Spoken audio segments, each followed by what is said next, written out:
नमस्कार, एमपी हलचल न्यूज़ में आपका स्वागत है। मैं हूं आपके साथ आदिल खान। आज हम बात करेंगे इंसानियत की। जी हां, आज हम बात करेंगे कुछ ऐसी संस्थाओं की जो अपने फ़र्ज हमेशा सिर्फ कागज़ों की कार्रवाई तक सीमित नहीं रखते, अपना फ़र्ज बखूबी निभाते हैं। आज हम बात करेंगे मध्य प्रदेश के भोपाल शहर के इकबाल कॉलोनी में स्थित डैफोडिल स्कूल की, जिसकी संचालिका प्रिंसिपल तस्नीम खान, जो कि एक समाज सेवी के साथ साथ एक छोटा सा एनजीओ भी चलाती हैं। और इनका डैफोडिल उन गरीब, यतीम, माजूर और आर्थिक स्थिति से जूझ रहे बच्चों को बेहतर शिक्षा देने का काम कर रहा है। डैफोडिल से education and social welfare society Iqbal colony, Ashoka garden, Bhopal द्वारा पिछले 9 महीनों से निरंतर बिना किसी धार्मिक भेदभाव के राशन वितरण करने का काम कर रहा है, जिसके तहत कई गरीब, बेसहारा परिवारों और बेवाओं और स्कूल के बच्चों की मदद हर तरीके से की जा रही है और निरंतर प्रयास किए जा रहे हैं। जहां इस सोसाइटी के द्वारा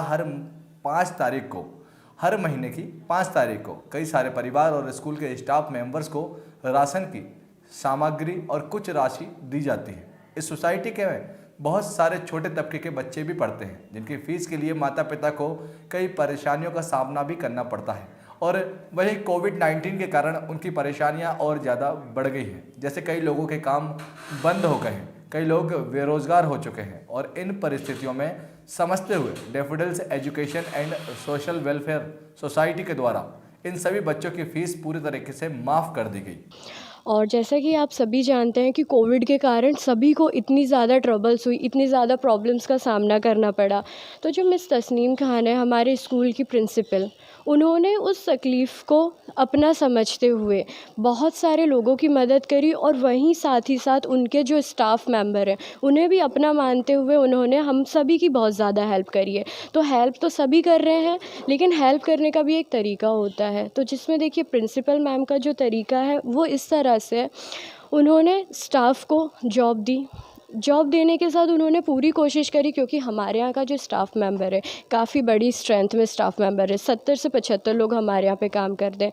लेकिन कोविड के कारण आप सभी जानते हैं कि बच्चे जो हैं स्कूल नहीं आ रहे हैं, फ़ीस और ये सभी, क्योंकि उनको भी मैनेज करना है। ऐसे नहीं है कि हमारा स्कूल बहुत बड़े तबके का है ना।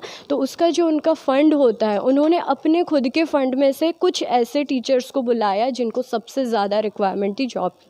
देन इसके साथ जिनको वो बुला नहीं पा रहे हैं, उनके लिए वो ग्रॉसरी डिस्ट्रीब्यूशन कर रही हैं। तो ग्रॉसरी डिस्ट्रीब्यूशन का जो सिलसिला है, कोविड के ड्यूरेशन से लेकर आज तक के वो चल रहा है। और ऐसा नहीं है कि जो स्टाफ आ रहे हैं जो स्टाफ नहीं आ रहे हैं उनको सिर्फ वो ग्रॉसरी डिस्ट्रीब्यूशन कर रही हैं, वो हम लोगों को भी, जबकि हमें वो सैलरी भी दे रही हैं। सैलरी देने के साथ साथ वो हर महीने हमें हर 5 हर मंथ की 5 तारीख होती है जब वो हम लोगों को ग्रॉसरी डिस्ट्रीब्यूशन करती हैं। चाहें तो जिनको वो सैलरी दे रही हैं, ज़रूरी नहीं है कि उन्हें वो ग्रॉसरी डिस्ट्रीब्यूशन करें, लेकिन वो हर एक टीचर का इस तरह से ख्याल रख रही हैं। और इवन जो टीचर्स बहुत ज़्यादा प्रॉब्लम से गुज़र रहे हैं, उनके यहाँ पर ग्रॉसरी डिस्ट्रीब्यूशन के साथ कुछ पैसों से भी मदद करना। और उसी के साथ साथ हमारे यहाँ पर बहुत सारे ऐसे भी स्टूडेंट्स पढ़ते हैं जो बहुत ज़्यादा मतलब छोटे तबके के हैं, क्योंकि हमारा स्कूल काम ही ऐसे बच्चों के लिए करता है जो दूसरी जगह पर जाकर पढ़ाई, अच्छी हायर क्लासेस नहीं अटेंड कर पा रहे हैं या एक वेल एजुकेशन नहीं प्रोवाइड एक्सेप्ट कर पा रहे हैं। तो हमारा जो स्कूल है वो कोशिश करता है कि बच्चों को एजुकेशन तो दे, एजुकेशन के साथ साथ उनकी थोड़ी सी अगर लाइफस्टाइल में भी हम हेल्प कर पाएँ तो वो सभी चीज़ें भी करते हैं। और उसी के साथ उनके घर में खाने के लिए भी नहीं होता है, तो वो हमारी जो मैम है वो वहाँ भी उनकी हेल्प करती है। तो इसी तरह से कोविड-19 में मैम ने ये सिलसिला जारी रखा है।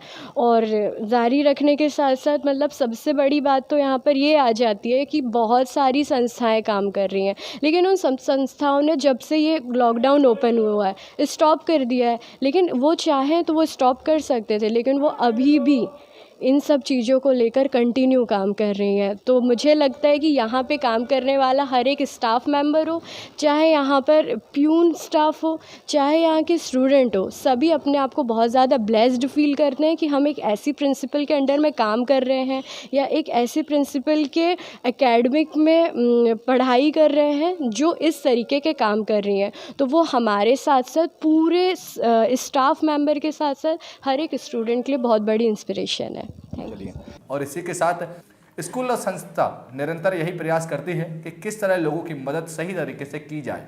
इसलिए संस्था की संचालिका तस्नीम खान द्वारा किए गए प्रयासों में से कुछ प्रयास यही भी हैं कि लोग कैसे सक्षम बने, जिसका उदाहरण यह है कि स्कूल में पढ़ रहे कुछ बच्चों को स्कूल खत्म हो जाने के बाद स्कूल में ही जॉब दी जाती है। जी हाँ, जब बच्चों के स्कूल खत्म हो जाते हैं, उनकी पढ़ाई स्कूल से कंप्लीट हो जाती है, तो स्कूल की संचालिका तस्नीम खान जी उन बच्चों को उनकी मदद करने के लिए अपने ही स्कूल में जॉब ऑफर कर देती हैं। 16 मार्च से जब से लॉकडाउन शुरू होने वाला था तब से ही हम लोग ग्रॉसरी डिस्ट्रीब्यूशन कर रहे थे, क्योंकि लॉकडाउन में बहुत सारे लोग बेरोज़गार हो गए थे जो कि डेली वेजेस पे काम करते थे, मज़दूर हैं या सब, तो उनके यहाँ हम लोग बांट रहे थे। लास्ट हमने 6 मंथ्स तक तो लगातार every day we have distributed the grocery, लेकिन उसके बाद से फिर हमने मंथली ग्रॉसरी जो है वो हम दे रहे हैं बेवा औरतों को, और या फिर बहुत सारे आपने देखा होगा स्कूल्स और सब कॉलेजेस बंद हो चुके हैं, तो ड्राइवर्स जो हैं जो गाड़ियाँ चलाते थे वो अभी फ्री बैठे हुए हैं, उनके पास रोज़गार नहीं है, काम नहीं है। मेरे स्कूल में एक स्कूल रन करती हूँ, डैफोडिल्स हायर सेकेंडरी स्कूल, और हमारे पूरे ड्राइवर्स 10-15 हमारे यहाँ जो लोग ड्राइवर्स और ये वाले काम करते थे वो सब बेरोज़गार हो गए, तो उन सभी के घरों में हम लोग हर महीने राशन भेज रहे हैं। इसके अलावा हमारे स्कूल में और भी जो स्टाफ बहुत ज़्यादा ज़रूरतमंद है उनके यहाँ भी भेजते हैं, और इसके अलावा बहुत सारी बेवाएँ हैं जो हमारे साथ पहले से भी कनेक्टेड है। हम लोग बरसों से, मतलब फॉर लास्ट 24 ईयर्स हम काम कर रहे हैं मेरी डैफोडिल्स एजुकेशन और सोशल वेलफेयर सोसाइटी की तरफ से, तो हम राशन बांटते हैं और वही कंटिन्यूसली बांटते आ रहे हैं। और आज भी हमारा हर महीने की 5 तारीख को हमारे यहाँ प्रोग्राम रहता है, तो हम जो भी लोग ज़रूरतमंद हैं उनको बुलाते हैं और सुबह से हमारा ग्रॉसरी डिस्ट्रीब्यूशन शुरू हो जाता है। तो हर महीने मोर देन 100 फैमिलीज़ को हम अभी दे रहे हैं, और लॉकडाउन के दरमियान तो हम लोगों ने 15-16 हज़ार फैमिलीज़ को मंथली ग्रॉसरी डिस्ट्रीब्यूशन किया था फॉर 6 मंथ्स, और अभी भी लगातार जारी है और जारी रहेगा जब तक ज़रूरत है तब तक।